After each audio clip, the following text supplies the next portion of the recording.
안녕하세요. 파산관제인 홍인필 변호사입니다.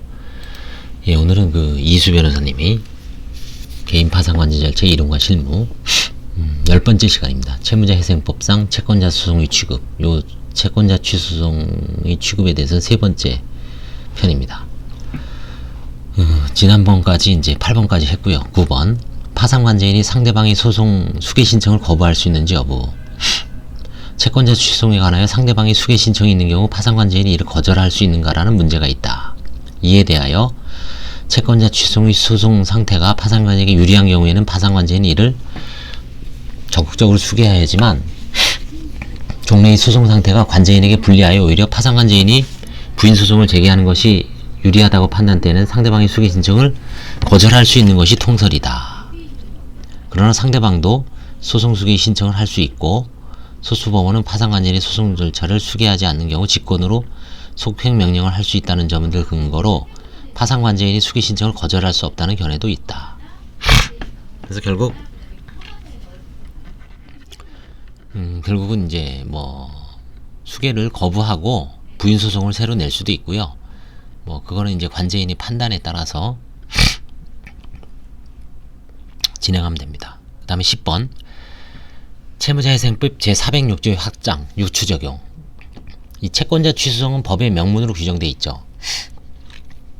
관제인이 수개를 하고 소송 수개 중단하고 소송 수개를 하게 되어 있습니다. 근데 채권자 대의 소송은 어떤가? 채권자 대의 소송에서도 채무자는 소송 당사자가 아니죠. 채권자가 소송 당사자죠. 이런 경우에 채권자가 채무자를 대신해서 제3채무자를 상대로 채권을 확보하기 위한 어떤 소송이 채권자 대의 소송이죠. 이거는 이제 명문의 규정은 없지만 파산관제인이 원고 측을 수개할 수 있다고 이제 해석하고 있습니다. 대법원 판례도 있습니다. 이런 거는 명백하게 대법원도 채권자 대의 소송도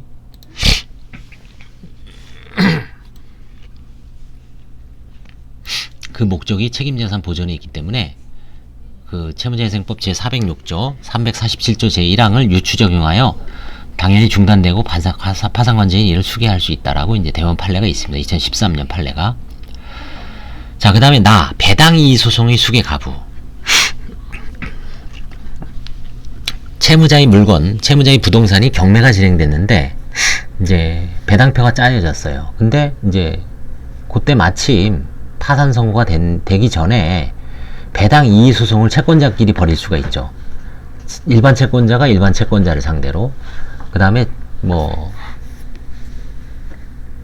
근저당권자가 채권자를 상대로, 일반 파산 채권자를 상대로, 일반 채권자가 근저당권자를 상대로, 가장소송이라든가 가장양도라든가 가장채무라는 이유로, 아니면 허위표시, 여러가지 이유를 들어, 아니면 사행이다 라고 해서 소송을 할 수 있는데,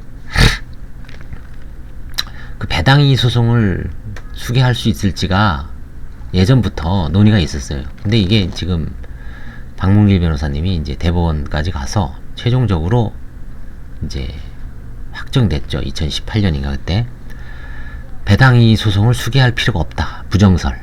이 대법원 판례가 이제 부정설로 규결이 됐습니다. 예전에는 이제 긍정설도 있었어요. 인천지방법원, 부천지원, 배당이소. 이거 우리가 관제인 할 때 이런 소송이 좀 있었거든요. 수개 가능하다. 지금 현재 이제 대법원 판례가 나왔기 때문에 대법원 판례가 중요하죠. 대법원 판례를 읽어보겠습니다. 대법원은 채무자 소유 부동산에 관해 경매 절차가 진행되어 부동산이 매각되었으나 배당기일에 작성된 배당표에 이의가 제기되어 파산 채권자들 사이에서 배당이의 소송이 계속되는 중에 채무자에 대해 파산이 선고되었다면 배당이의 소송의 목적물인 배당금은 배당이의 소송의 결과와 상관없이 파산 선고가 있을 때에는 즉시 파산재단에 속하고 그에 대한 관리처분권 또한 파산관제인에게 속한다. 채무자회생법 384조. 이와 같이 소송의 결과가 파산재단의 증감에 아무런 영향을 미치지 못하는 파산채권자들 사이의 배당이의 소송은 채무자의 책임재산 보전과 관련이 없다. 따라서 이러한 배당이의 소송은 채무자회생법 347조 제1항에 따라 파산관제인이 이를 수개할 수 있는 소송에 해당된다고 볼 수 없다. 그래서 수개를 하지 말고 이런 걸 생각하시면 돼요.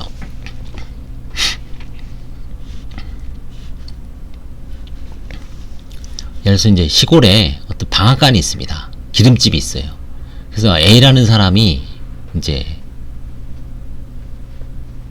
A라는 사람이 이제 기름을 짜려고 있고 B라는 사람이 기름을 짜려고 있습니다. 근데 이제 어느 사정에 의해서 그 방앗간 집이 이제 파산에 들어왔어요. 그러면 무슨 재산이 동결되고 그 범위 내에서 A도 못 갖고 가고 B도 못 갖고 가고 당연히 이제 파산관제인이 개입을 해서 그 기름을 나눠주는데 그 전에는 이제 A가 내가 먼저 왔으니까 아니면 내가 돈을 더 냈으니까 나는 한 마를 가져가겠다. B는 내가 늦게 왔어도 나중에 돈을 더 많이 내니까 내가 한 마를 가져가겠다. 서로 싸울 필요가 없다는 얘기죠. 어차피 공평하게 그 기름집 안에 있는 모든 기름은 그 A하고 B가 서로 싸워봤자 전체적으로 늘어나는 건 아니죠. 기름은 그냥 10말 그대로 있습니다. 거기에 있는 수많은 사람이 서로 많이 가져가겠다고 할 수도 없죠. 관제인이 와서 골고루 국가에다 세금도 내고 다른 채권자들 다 받아서 거기 있는 사람 좀 억울할 수도 있죠. 이제 그게 이제 일종의 파산재단, 기름집 안에 있는 10말의 기름을 놓고 보면 증감이 없죠. 10말 그대로 있습니다. 근데 그걸 서로 가져가겠다고 할 필요가 없다. A가 이겨봐야 A가 2말 되고 B가 제로가 돼봐야 전체적으로는 차이가 없다는 얘기입니다. 비유를 하자면 파산재단의 증식에 영향이 증감에 변동이 없는데 너네들끼리 싸워봐야 그거 다 파산관제인이 배당을 하는데 미련한 짓이다. 그런 얘기입니다.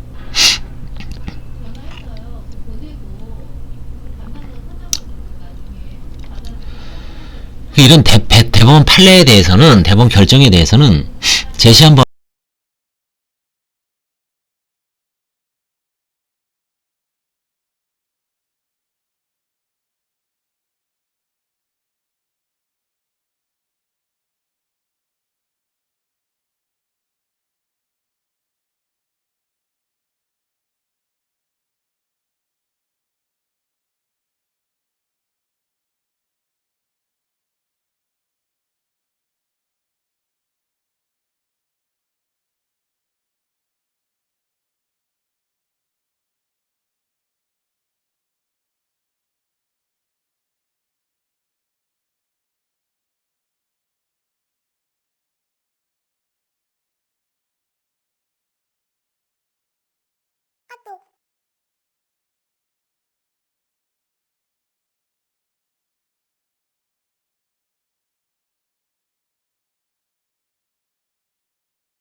아또